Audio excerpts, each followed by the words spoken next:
Hello, everybody, and welcome. I'm Sandra Sumner. I'm a nutritionist specialized in women's health and helping navigating through hormonal challenges or with also gut and skin issues. Today, I'm chatting with Lena from Solina Coaching. Welcome. Thank you.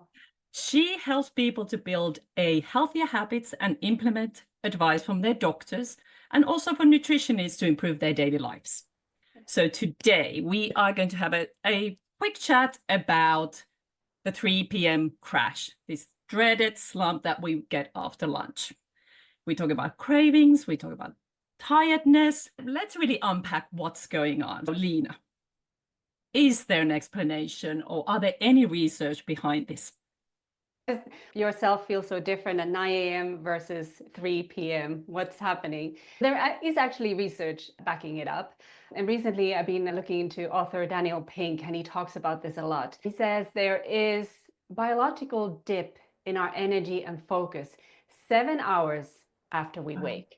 It's worth thinking that it's biologically built into us that something in the afternoon will just drop in the energy and focus. He even goes as far as not scheduling any of his medical appointments in the afternoon because there's research Wow. showing that there's more medical blunders in the afternoon, or that the standardized test scores drop when the tests are taken in the afternoon. So it's definitely something to be aware of. Unless you're one of those people who really feels that they thrive in the afternoon, otherwise you might be better off doing your creative work or the important meetings, earlier in the day rather than 3 o'clock in the afternoon. But what do you think, Sana?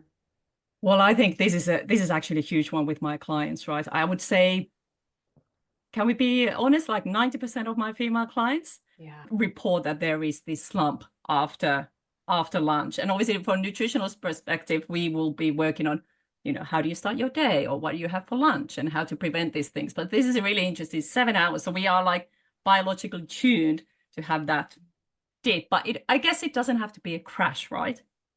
No. And I think the first step is awareness. So realizing, hey, how do I plan my day? And then knowing that if you really experience it very deep, what you said, how do you set yourself up for success nutritionally first thing in the morning?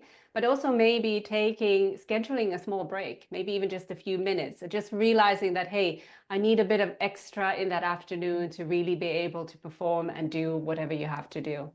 I love that. Yeah, having a small break. That's huge, Or a right? siesta. If we could have a siesta every afternoon. Tell me, obviously, this is great intention to have that little break and stuff. What would happen if someone's really stressed out or have really, really, really poor sleep? I mean, who hasn't experienced waking up after a bad night and thinking, oh, I just want to treat myself for breakfast, maybe something just to soothe, maybe sugar or whatever it is that you crave at that point. So it's really easy to get into that. But having that knowledge that, okay, it's the bad sleep talking, that it has put my certain hormones maybe out of balance, having that moment like, okay, I know I'm not feeling great. How can I help myself to Yeah. get through this, what I'm going through at the moment, how I'm feeling? And I think nutritionally, what do you eat first thing, how you break your fast, especially on those rough mornings, is even more important. What would be your go-to if you've just had a bad night, whatever the reason? What would be your go-to breakfast? Ideally, I would like to people start with a glass of water before they hit the coffee. Mm. Because if you have a really bad sleep, you just like your body's like you said, is craving for the something to pick you up. But again, I keep banging on about protein a lot. So have your protein rich breakfast. So if it is overnight oats and put a bit of protein powder or add your nuts and seeds into it. If it's eggs, put some smoked salmon as just or some avocado, making like a fully balanced breakfast as well. Just try to start your morning a little bit on the more balanced side, that hitting the sort of caffeine and the cortisol driver up, because then you can just start playing catch up and your energy might be even worse throughout the day, right? I love how you keep reminding us of the hydration, because you can act as the pause. You wake up, you're like craving something, but if you're like, I'm going to have that glass of Yeah. water, so it gives you that pause. So what am I going to do next? And not go for the caffeine that sort of pulls you up from your hairs to, Close it up. yeah. It can be quite dramatic, Paul, as well. And then it's Yeah, like, wow, okay, now we're ready to go. And then by 11 o'clock, you may be feeling that you might even get it as early as that, like true. mid-morning. Yeah, very true. Yeah, and you're right about the appetite regulating hormones that can go a little bit off when you have a poor sleep. So everything feels like a little bit more of a task to do. But it's nice to know that it's bad sleep can happen to anyone. So one off, that's not the worst thing. And it's nice to know that it's something's happening in your body hormonally that, you're not just thinking it.